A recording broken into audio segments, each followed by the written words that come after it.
मुंतसिम भारत के राजा मेरे ख्वाजा, अविभाजित भारत के राजा मेरे ख्वाजा। हमारे भारत की तकसीम हुई है, ख्वाजा का भारत थोड़ी बटा है। बहुत अच्छे। ये लकीरें तो हमने खींचनी कि ये पाकिस्तान है, ये भारत है, ये बांग्लादेश है, ये भूटान है, ये सिक्किम है, ये अफगानिस्तान है, ये श्रीलंका है, भारत बट गया। ये लकीरें हमने खींची, लेकिन ख्वाजा का प्यार नहीं बटा, ख्वाजा की मोहब्बत नहीं बटी। पाकिस्तान के भी राजा ख्वाजा है, बांग्लादेश के राजा भी ख्वाजा है, अफगानिस्तान के राजा भी ख्वाजा है, श्रीलंका के राजा। चूंकि हमारे ख्वाजा अब अविभाजित भारत के राजा, कोई बांटना चाहे तो बांट भी नहीं सकता, नहीं बांट सकता। करते रहो कोशिश, ख्वाजा की मोहब्बत क्या निकालोगे। अब ये ख्वाजा यहाँ के थे, बोलो ना मेरे प्यारे, यहाँ के थे, बाहर से आए ना, संजर से आए, है ना, ये तो मालूम है आपको। अच्छा, आए तो क्या लेकर आए? आर्मी लेके आए थे, आर्मड डिवीजन तोपखाना लेकर आए थे, पेट्रियाट स्किट मिसाइल लेकर आए थे। क्या लेकर आए थे? सुपरसोनिक मिसाइल है, मैक 4 मैक 8 स्पीड की मिसाइलें लेकर आए थे। क्या लेकर आए थे? क्या लेकर आए थे? क्या लेकर आए थे? बोरियाए रुश्दो हिदायत लेकर आए थे, तन्हा आए थे।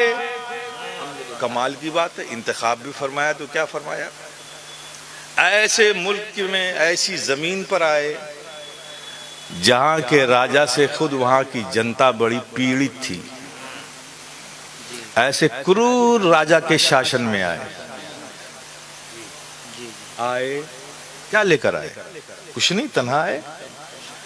मेरे प्यारे देखो, अब जरा मुझे बताओ, कोई जानने वाला था ख्वाजा का? कुछ समझने वाला भी था ख्वाजा को? कोई पानी भी पूछने वाला था? कोई रिश्तेदार था क्या यहाँ पे? कोई नहीं, सब अजनबी। और ऐसे जालिम बादशाह की जमीन पर आए, वेश अलग, भूषा अलग, जबान अलग, भाषा अलग, सब अलग। और आए, एक मैदान देखा आपने, बोरियाए रुश्दो हिदायत बिछाया, उसी पर बैठ गए। सुबह हुई, ऊंट की एक रेवड़ उस मैदान में आई और एक चरवाहा जो ऊंट को चराता था, उसने ऊंटों को बिठाया।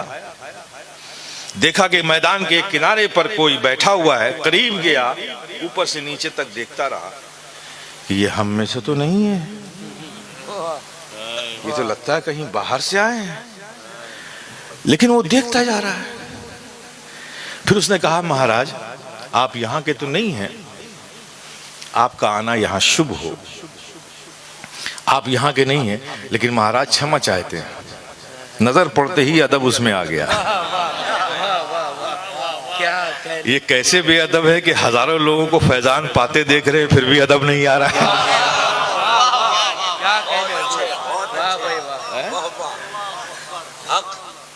कहा कि आप यहाँ के तो नहीं है, लेकिन क्षमा चाहते हैं, ये राजा के ऊंट के बैठने की जगह है, आपको थोड़ा कष्ट होगा, आप थोड़ा और दूर चले जाएं, वहां आप बैठ जाएं। अच्छा, ऊंट बैठता है यहाँ पे, किस ऊंट को बिठाओगे? महाराज वो जो ऊंट खड़ा है उसकी जगह। अच्छा, ऊंट की आदत होती है जहां जाके बैठते वहीं बैठते। अच्छा, इसके बैठने की जगह, आ भाई अपनी जगह पे बैठ गया, यूं इशारा किया, ऊंट चलता हुआ आया, बैठ गया। शाम हुई, फिर वो चरवाहा आया, सारे ऊंटों को उठाया। अब वो ऊंट जिसको यूं बुलाया था बैठ गया, उठ ही नहीं रहा है। डंडे मारे, नहीं उठा, गालियां बकी, नहीं उठा, ठोकर मारी, नहीं उठा। परेशान हो गया कि आज महल में जाऊंगा, ऊंट की काउंटिंग होगी, गिनती होगी, एक ऊंट कम होगा तो बादशाह तो सीधे सर उड़ा देगा।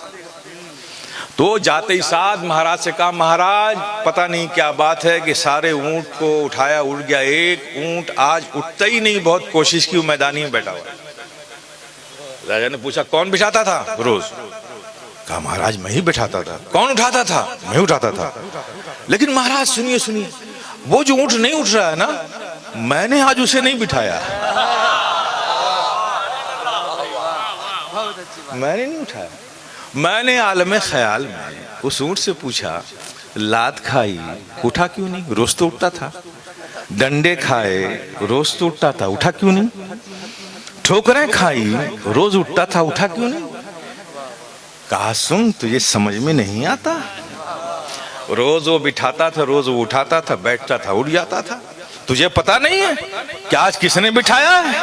आज ख्वाजा ने बिठाया है। तो दूसरे का हुक्म मान के उठूं क्यों? अब उठाएंगे तो ख्वाजा ही उठाएंगे। तो ऐ भारत के सुन्नी मुसलमानों, तुम खुद नहीं बने हो, तुम्हें बनाया है ख्वाजा ने, भारत की धरती पर बिठाया है ख्वाजा ने। जब एक ऊंट को ख्वाजा बिठा दे, उसे कोई ना उठा सके, तो जिस भारत के मुसलमानों को ख्वाजा ने बनाया हो और बिठाया हो भारत में, किसमें दम है कि वो उसे उठा दे?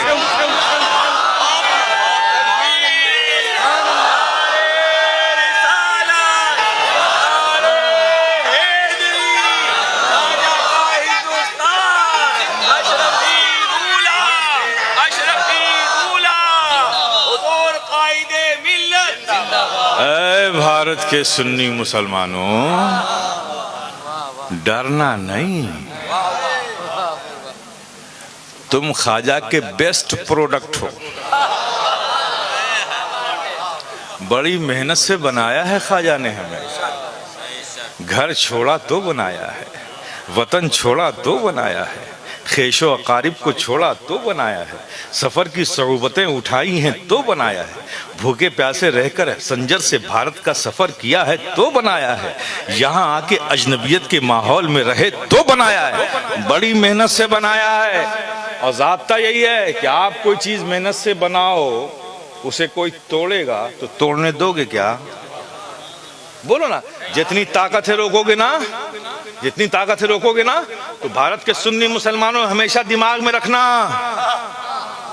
ये ख्वाजा ने बनाया है और बहुत मेहनत से बनाया है, ख्वाजा ने बिठाया है भारत में।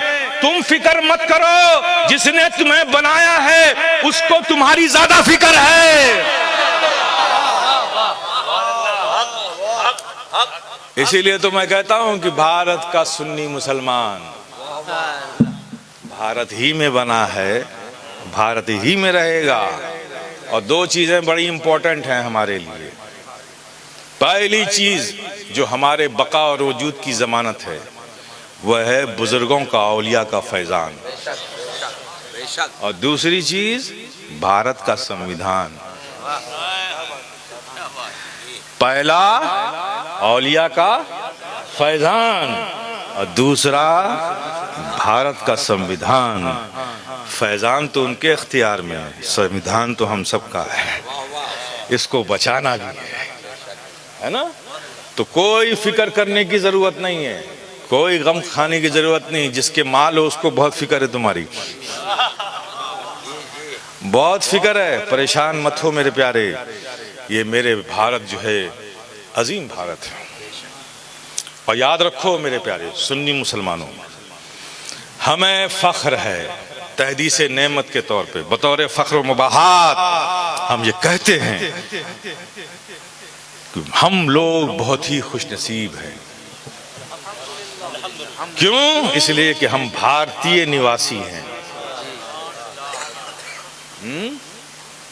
ये प्राउड, हमें इस बात का फख्र है कि हम भारतीय हैं, भारत के नागरिक हैं, हम उस जमीन पर रहते हैं। हज़रात सुनिएगा, क्यों? हमारे लिए इस रुए जमीन पर जो हरम काबा है, जो हरम नबवी है, उसके बाद वो सबसे अफजल, उससे ज्यादा अफजल हमारी नजरों में कोई जमीन नहीं। उसके बाद हमें अपने वतन से ज्यादा मोहब्बत है। हम किसी मुल्क से मोहब्बत नहीं करते भाई। सऊदिया एक मुल्क है, अपने मुल्क है, ठीक है। हमारी सारी मोहब्बत तो उस हरम मक्का से है, हमारी सारी मोहब्बत का ताल्लुक तो हरम मदीना से है, उस खित्ते ज़मीन से है जो हरम में आती है, उस खित्ते ज़मीन से है जो हरम मक्का में आती है। बाकी से जाए हमसे क्या मतलब। उसके बाद हमें मोहब्बत है तो अपने वतन से मोहब्बत है, भारत से मोहब्बत है। क्यों क्यों? इसलिए मैं कहूंगा कि इससे कभी इख्तिलाफ ना करना, भारत के हमेशा वफादार बन के रहना। भारत का संविधान किसी की इजारादारी नहीं है, भारत के 140 करोड़ भारतीयों का एक अमानत है। इस अमानत की हमें रक्षा भी करनी है और इसे मानना भी है, कानून को मानना भी है, संविधान को मानना भी है, एक्ट को मानना भी है, भारत को मानना है। और इस पे हमें खुशी होती है और खुशी होनी चाहिए। क्यों हमें भारतीय होने पर खुशी महसूस होती है? क्यों? आओ मैं तुम्हें भी खुश करता हूं। आपने सुना होगा उलमा से कि अल्लाह ने हजरत आदम का मुजस्समा बनाया, अनासर अरबा का पैकर एक तैयार किया, फिर उसमें रूह डाली, कुछ देर बाद रूह पलटकर वापस आ गई। क्यों वापस आ गई? मौला बड़ा अंधेरा है, कैसे रहूं? अच्छा अंधेरा है तो वो नूर जो अपने कुर्बे खास में रखा था अल्लाह ने, उस नूर को उठाया, पेशानी आदम पर रख दिया, फिर रूह को हुक्म दिया अब जा अंदर। रूह अंदर गई, उस नूर की रोशन से बातिन रोशन हुआ, रूह को करार मिल गया, ठहर गई, है ना। अब मुझे बताओ हज़रत आदम को कहां उतारा अल्लाह ने? ये भारत तो अभी बटा है ना, उस वक्त तो ये भारत महाद्वीप था, एक ही जमीन थी, बर्रे सगीर, उसमें श्रीलंका भी आता था। तो हज़रत आदम कहां उतरे? भारत में। कहां उतरे? भारत में। किसी भी जमीन पर अब उतार देता, लेकिन उतारा कहां? भारत में। जब भारत में उतारा तो अब ईमानदारी से ये भी बता दो, सिर्फ हजरत आदम आए? वो नूर जो कुर्बे खास में था, जो पेशानी आदम में रखा गया था, वो साथ नहीं आया?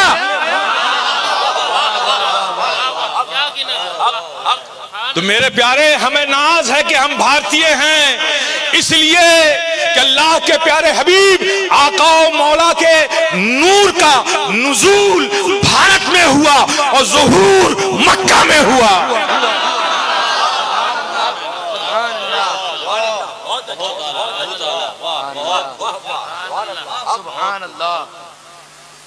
मेरे प्यारे, जिस वक्त आकाए रहमत सल्लल्लाहु ताला अलैहि वसल्लम ने ऐलान नबूवत फरमाया, उस वक्त इस बर्रे सगीर में राजा भोज यहाँ के राजा थे, समझ गए ना। और बड़े ज्ञानी थे, बड़े शास्त्री थे, विद्वानों के जानने वाले, वेदों के बिल्कुल यक्ताए रोजगार थे। उन्होंने पढ़ रखा था कि जो आखिरी नबी आएगा उसे हर शय का इल्म होगा, जो उसने देखी हो उसे तो जानता ही होगा, जो उसने कभी देखी ना हो उसे भी जानता हो। तो राजा भोज का अकीदा बयान कर रहा हूं, ये उससे भी बदतर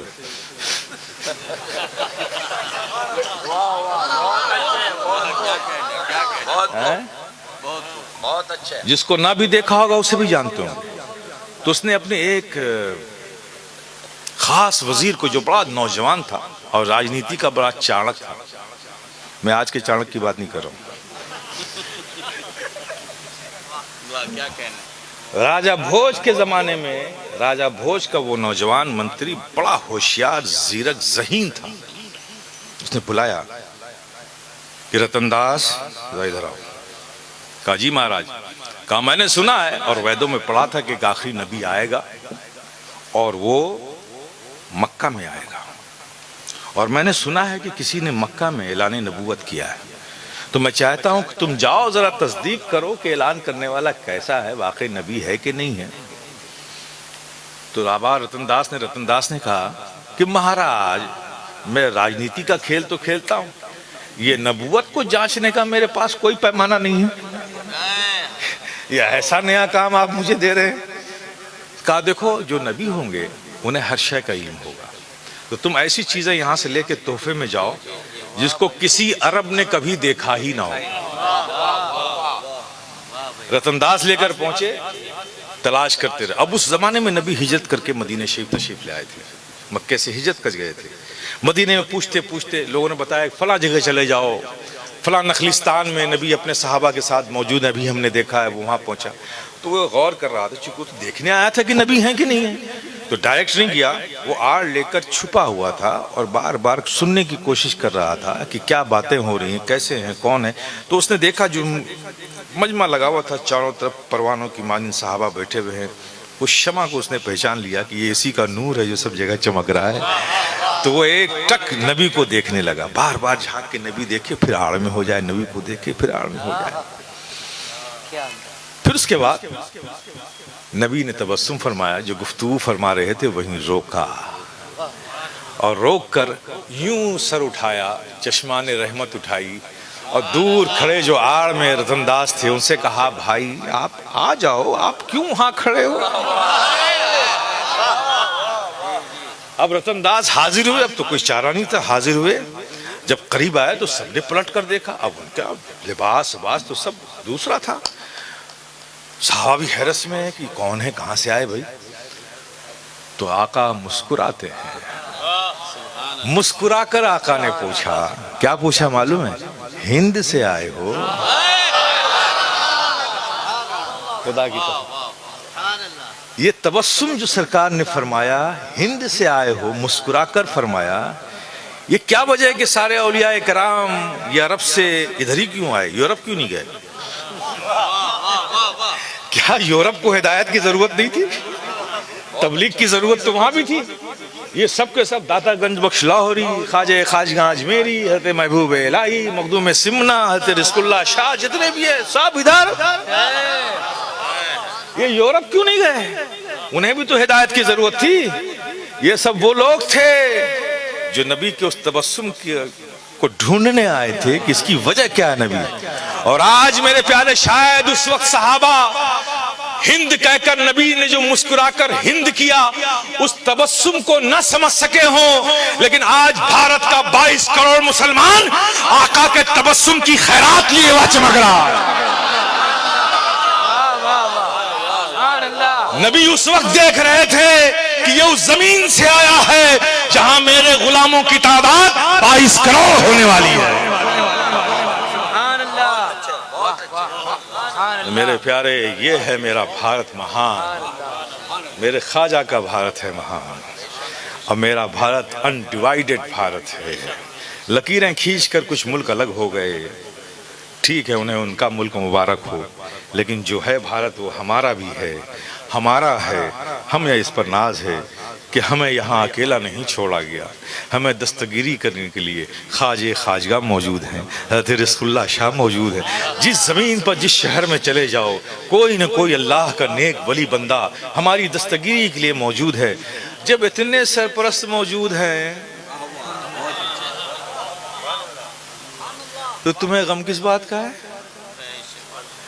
गम में पड़ते क्यों हो। हर अजनबी को समझ लेते हो पहुंचा हुआ है। अरे कहां पहुंचा हुआ है, ये कहां पहुंचा हुआ है, कहां पहुंचा रहे हो तुम हैं? चिलम में भर के गांजा पीने वाले को पहुंचा हुआ बता रहे हो। क्या तमाशा बना रखा है तुमने दीन का है? लंबी जटाएं रख ली, कुंडल कमंडल पहन लिया, पहुंचा हुआ है। अरे ये औलिया कराम का आस्ताना क्या तुम्हारे लिए काफी नहीं है? वाह वाह, बहुत अच्छे, बहुत अच्छे। जो मर्जाए खलायक बना हुआ है, तुम इनके उनके पीछे भागते हो, तो भागो। अगर भागना ही तुम्हारा मुकद्दर है तो भागते रहो। मैं ना भागो, इसके लिए तो ये इंतजाम किया गया था कि हर जगह अल्लाह के दोस्त बंदे आराम कर रहे हैं। लेकिन अगर तुम्हें उन इंतजाम से सेटिस्फेक्शन नहीं है तो तुम्हारा मुकद्दर है, भागते रहो। मेरे प्यारे, अपने आप को, अपनी फिक्र को सही करो। ये औलिया किराम का मकाम बहुत बड़ा है। जब ख्वाजा ने हमें बनाया है, भारत में हमें बिठाया है, हम ख्वाजा के हैं, ख्वाजा हमारे हैं, तो मेरे प्यारे फिर तय करो, फिर तय करो। आज अभी छठी शरीफ आ रही है, तय करो और मुझे बताओ, अपनों को कोई भीख देता है क्या? वाह वाह, क्या कहने, क्या कहने। जब ख्वाजा हमारे बनाया है उन्होंने हमें और हम ख्वाजा के, तो अपनों को कोई भीख देता है? बाप अपने बेटे को भीख देता है? आप बोलो ना। बाप अपने बेटे को तो इनाम देता है, भीख तो गैरों को दी जाती है। तो ये भिखारियों की लिस्ट में आप क्यों खड़े हो जाते हैं? ये भिखारियों के सफ में आप क्यों खड़े हो जाते हैं? बाप बेटे को भीख देता है, बेटा बाप को भीख देता है, ये है आपके यहाँ दस्तूर? नहीं है ना। तो जब ख्वाजा के हम हैं और हमारे हैं ख्वाजा, बनाया हमें ख्वाजा ने है, तो ख्वाजा से भीख मांगेंगे हम? नहीं, हम तो नहीं मांगेंगे, हम तो नहीं मांगेंगे, हम तो इनाम लेंगे, हम तो इनाम लेंगे। लेकिन इनाम लेने के लिए भी जरूरी है। आपके दो बेटे हैं, एक स्कूल में फेल हो जाए, एक पास हो जाए, बेटा आपका है, इनाम किसे दोगे? दोनों को कि एक को? क्योंकि इनाम तो खुश होकर दिया जाता है ना, इनाम तो खुश हो। बेशक तुम ख्वाजा से इनाम लो और तय कर लो कि ख्वाजा अब हम भीख नहीं लेंगे, भीख तो गैरों को दी जाती है, हम तो आपके अपने हैं, हमें इनाम चाहिए। तो आवाज आएगी, देने से इनकार कौन करता है?